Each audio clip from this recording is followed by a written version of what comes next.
Home, you're coming to my room. Home. I'm coming. किधर रह गई हूँ? हाँ प्रभास भाई, हाँ कम सिट बैठ। अबे बैठना। तूने मुझे बताया नहीं कि पिक्चर एनिमेटेड है? नहीं प्रभास भाई, पिक्चर तो रियल लाइफ है। तो फिर ये क्या था? साले उधर सबके सब मेरे को बोल रहा, पता नहीं किससे वीएफएक्स करवा दिया है। और मैं क्या 6 पैक ऐप नहीं बना सकता? खड़े खड़े मेरे बॉडी के मसल्स पंप हो रहे हैं। भाई सब कौन ऐसा बनाता है यार? नहीं प्रभास भाई, कर सकते हो, आप कर सकते हो। देखो, ये पिक्चर छोटे पर्दे के लिए नहीं है, ये बड़े पर्दे के लिए। क्या मतलब बड़ी स्क्रीन में अच्छा लगेगा? पर ये क्या सूंघ रहा तू? टेलकम पाउडर है। इधर ला, टेलकम पाउडर सूंघेंगे? तू मेरे को राम नहीं बनाया, तू मेरे को चूचा बनाया है। सबके सब मजाक उड़ा रहे हैं।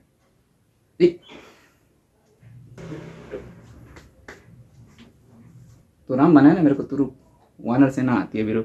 Voice take care. प्रभास भाई बात सुन, एक भाई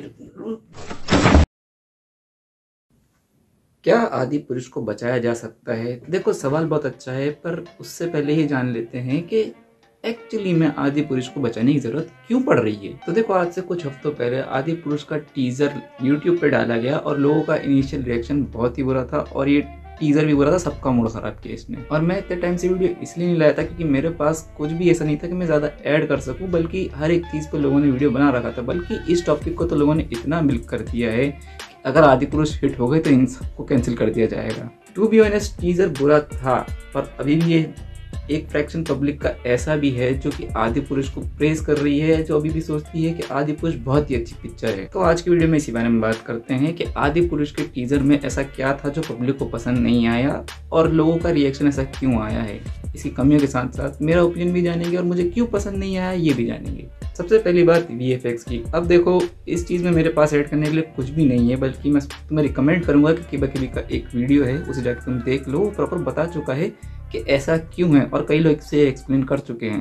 और सही बताओ, थोड़े दिन और रुक जाओ, कॉरिडोर क्रू वाले भी करेंगे ये सब। बट अगर तुम लोग मेरा ओपिनियन जानना ही चाहते हो तो देखो, टेक्निकलिटी में घुसने से पहले मोशन ब्लर बिल्कुल नहीं है इसके वीएफएक्स में। कई जगह से सीन उठाए गए हैं, कभी टेम्पल रन गेम से, कभी प्लेनेट ऑफ द एप्स से, और कभी तो थॉर रैग्नारॉक से उठा लिया है। और इस टीजर के वीएफएक्स बुरे हैं, ये चीज तुम्हें माननी ही पड़ेगी, क्योंकि अगर वीएफएक्स करने वाली कंपनी खुद अपने हाथ पीछे खींच ले कि भैया हमने ये नहीं किया, हमारे इसमें नाम नहीं आना चाहिए। और अगर तुम नहीं जानते क्या हुआ था, तो वीएफएक्स वाला को क्रेडिट दिया गया था इसके वीएफएक्स के लिए। उन्होंने ऑफिशियली ये कंफर्म किया था कि हमने इसका वीएफएक्स नहीं किया।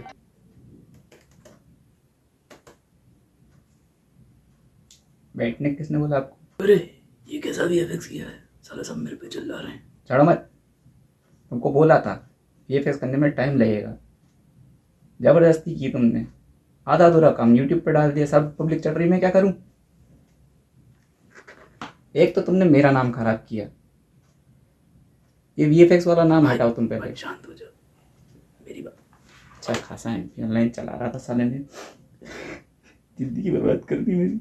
अब अगर इस बात पे तुम मेरा रिएक्शन जानना चाहोगे तो देखो, बुरे वीएफएक्स बहुत देखे हम लोगों ने और उसमें कोई बुराई नहीं है। अगर पिक्चर अच्छी हो तो वीएफएक्स इग्नोर किए जा सकते हैं, बट वीएफएक्स यूज करने का तरीका बहुत ही गलत है, क्योंकि वीएफएक्स वहाँ यूज किए जाते हैं जहाँ आप प्रैक्टिकल चीज नहीं कर सकते हो। और इसके पूरे टीजर में मुझे कोई रियल शॉट दिखा ही नहीं, सब कुछ ग्रीन स्क्रीन पे शूट किया हुआ लग रहा था, लाइटिंग इवन नहीं थी, कुछ भी सही नहीं था। वीएफएक्स को एक सोल्यूशन की तरह यूज करना चाहिए कि जो चीज तुम प्रैक्टिकली नहीं कर सकते हो, सिर्फ उसे वीएफएक्स की द्वारा करो। और अगर वो बुरा भी हुआ तो उसमें कोई प्रॉब्लम नहीं है। और जैसा कि मैंने कहा, मुझे वीएफएक्स से ज़्यादा दिक्कत नहीं है, खराब भी हुआ तो चलेगा, मज़ा आना चाहिए। और मुझे ज़्यादा दिक्कत है इसके दूसरे पॉइंट से, जो कि है कॉस्ट्यूम्स। तुमको पता है ऑस्कर में एक सेपरेट अवार्ड है इसके लिए, कॉस्ट्यूम डिजाइनिंग के लिए। एंड द प्रॉब्लम इज कि इन्होंने जिस तरीके के कॉस्ट्यूम डिजाइन किए हैं वो किसी को भी पसंद नहीं आ रहे और ना ही वो हिस्टोरिकली एक्यूरेट हैं। क्रिएटिव चॉइस की बात अभी बाद में करेंगे, पर पहले ये बात तो ध्यान दो, कैरेक्टर के ऊपर वो कपड़े जच ही नहीं रहे हैं। टू बी ऑनेस्ट, टीजर से ही पहले जब इसका फर्स्ट लुक रिलीज हुआ था तब मैंने प्रभास का लुक देखा था और मुझे थोड़ा ऑड लग रहा था। स्पेशली इसकी धोती, जो कि मुझे बिल्कुल भी सही नहीं लग रही थी। बट मैंने कहा थोड़ा बहुत फ्रीडम तो दे ही सकते हैं इन्हें। बट प्रभास के एब्स से लेकर हनुमान जी की गदा तक सब तो VFX हो रखा है। और जो कॉस्ट्यूम सिलेक्शन तुम लोगों का है भाई, मेरे को तुमसे कोई बात नहीं करनी इस बारे में। और रावण के ऊपर तो मैं चालू भी नहीं होना चाह रहा। अलाउद्दीन खिलजी लग रहा है ये। और मैं इस बात को ऊपर नहीं उठाता, मैं इस पॉइंट को नहीं उठाता, पर इसके खुद के क्रिएटर उसे अलाउद्दीन खिलजी से कंपेयर कर रहे हैं। हर युग की बुराई का अपना चेहरा होता है। रावण मेरे लिए बुराई का चेहरा है, अलाउद्दीन खिलजी इस दौर की बुराई का चेहरा है। अगर वो मिलता जुलता भी है, हमने उसको इंटेंशनली ऐसा नहीं किया है, लेकिन अगर मिल भी गया तो मुझे लगता नहीं इसमें कोई एतराज की बात है। अलाउद्दीन खिलजी तो कोई नायक है नहीं, वो तो कोई हीरो है नहीं। रावण को अलाउद्दीन खिलजी से कंपेयर किया जा रहा है। इसी से हमारे थर्ड पॉइंट पे आते हैं, लोगों के सेंटिमेंट्स हर्ट हुए हैं। देखो, जिस चीज को तुम बचपन से जानते हो, जो कहानी तुम सुनते आते हो, उसे बड़े पर्दे पर देखना बहुत बड़ी बात होती है। और अडेप्टेशन में चेंजेस करना एक अलग बात होती है, और रामायण उठा के बनाना एक अलग बात होती है।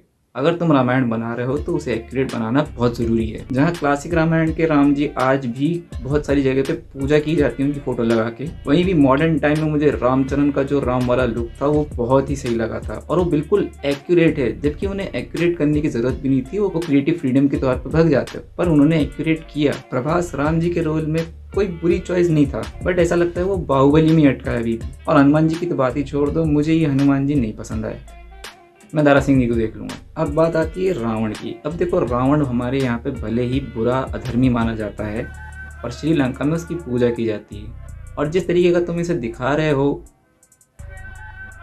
देखो रावण ना सिर्फ एक राक्षस था बल्कि एक पंडित भी था, महाज्ञानी था और बहुत अच्छा राजा था। बस घमंड में उसकी बुद्धि भ्रष्ट हो गई थी। अब देखो, पिक्चर में सिर्फ बुराइयां नहीं है, कुछ अच्छी चीजें भी है, जैसे कि इसका बैकग्राउंड म्यूजिक अच्छा था। और रावण का ये जो स्नो वाला शॉट है, ये मुझे बहुत पसंद आया था। देखो, ब्रह्मास्त्र के क्रिएटर जो थे, उनकी मूवी को भी क्रिटिसाइज किया गया था, उन्होंने गलतियां एक्नॉलेज की, इसलिए हमें वो मूवी आगे देखनी है, सेकंड पार्ट देखना है हमें। तुम लोग अपनी गलतियां नहीं मानोगे और उल्टे सीधे लेम एक्सक्यूजेस दोगे तो पब्लिक तुम पे चढ़ेगी ना। अब आ जाते हैं क्रिएटिव फ्रीडम वाले पॉइंट पे। मैं तुम्हें कुछ कंपैरिजन बताऊंगा जो कि रामायण के बने हुए क्रोनोलॉजिकली मॉडर्न से लेकर पास्ट वाली रामायण तक, और तुम मुझे बताना कि इन सब में क्रिएटिव फ्रीडम भी है और आदि पुरुष की सारी गलतियों को सॉल्व करने का तरीका भी। सबसे पहले 2021 में I the legend of Hanuman, ये एक एनिमेटेड सीरीज थी जो कि हॉटस्टार पे आई थी। अब देखो, इस सीरीज में रावण का कैरेक्टर भी है और सारे के सारे बैड कैरेक्टर्स भी हैं, पर रावण एक अच्छा राजा बताया गया है इसमें भी। मार्कंडा के युद्ध को लेकर एक समाचार देना है आपको। यही कि हम विजयी हुए। एक और राज्य ने हमारे आगे घुटने टेक दिए। उनके मर्दों के साथ पूरा शहर जला दिया हमने। अभी अपने सैनिकों के साथ मार्कंडा लौटो। राज्य के द्वार पर अपने सारे शस्त्र गिराकर कुदाल उठाओ और बेरहमी से बिना सोचे जो तुमने बर्बादी की है उसे फिर आबाद करो। और सारे के सारे जो वॉरियर्स हैं एनिमी साइड के भी, उनकी भी रिस्पेक्ट की जाती है। हर महान योद्धा जरूरी है और उसके मरने पर शोक मनाया जाता है। वाह, कहना पड़ेगा दोस्त, बड़े बड़े महारथियों का सामना किया है मैंने, पर तुम जैसा नहीं देखा। खेल समाप्त होगा हम में से एक की मौत से। तथास्तु। मुझे गर्व होगा तुम पर, जिस साहस जिस वीरता से तुम लड़े। ऐसा बेटा हर पिता का अभिमान है। महाबली रावण का बेटा, महाबली अक्षय। सारे कैरेक्टर को इतना रिस्पेक्टफुली प्रेजेंट किया गया है कि तुम खुद इसके फैन हो जाओगे। अब ये तो एनिमेटेड है, सीधा रामायण से उठाई हुई है, तो मैं तुम्हें एक रियल मूवी दिखाता हूँ जो कि रामायण से इंस्पिरेशन लेती है बट अपना कॉन्सेप्ट मॉडर्न तरीके से अलग कर लेती है। 2010 में आई मणिरत्नम की रावणन, जिसका हिंदी में भी वर्जन बनाया गया था रावण। इसमें अभिषेक बच्चन लीड में थे और तमिल में विक्रम लीड में थे। अब ये मूवी रामायण से इंस्पायर है पर रामायण नहीं है। इसमें रावण के एंगल से हमें पूरी मूवी दिखाई जाती है और इसमें सारी की सारी लोकेशंस रियल है, सबने अपने स्टंट खुद किए हैं।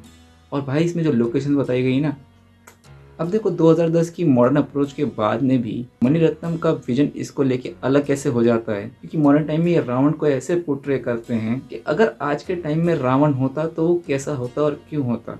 इस मूवी के बारे में किसी और दिन बात करेंगे। अगली है 1992 की Ramayana the legend of prince Rama. ये एक इंडो जैपनीज मूवी थी जो कि उस टाइम में रिलीज नहीं हो पाई पर बहुत बार कार्टून नेटवर्क पे आई है। अब देखो, last but not the least हमारी क्लासिक रामायण, इससे तो इसका कंपैरिजन ही नहीं है। अब देखो, मैं ये कहना चाहता हूँ कि ये मूवी एक बहुत ज़्यादा कैश ग्रैब है और अगर अपने मटेरियल के साथ नहीं ऑनेस्ट होते तो ऐसा मूवी का हाल नहीं होता। अब अगर इनको बचना है तो ये 3 चीज़ें कर सकते हैं। पहला, मूवी स्क्रैप कर दो, दूसरा मूवी को एनिमेटेड घोषित कर दो, और तीसरा मूवी रामायण है ही नहीं बोल दो। तीनों में से जो सही लगता है वो तुम करो, मेरा काम तो यहाँ हो गया।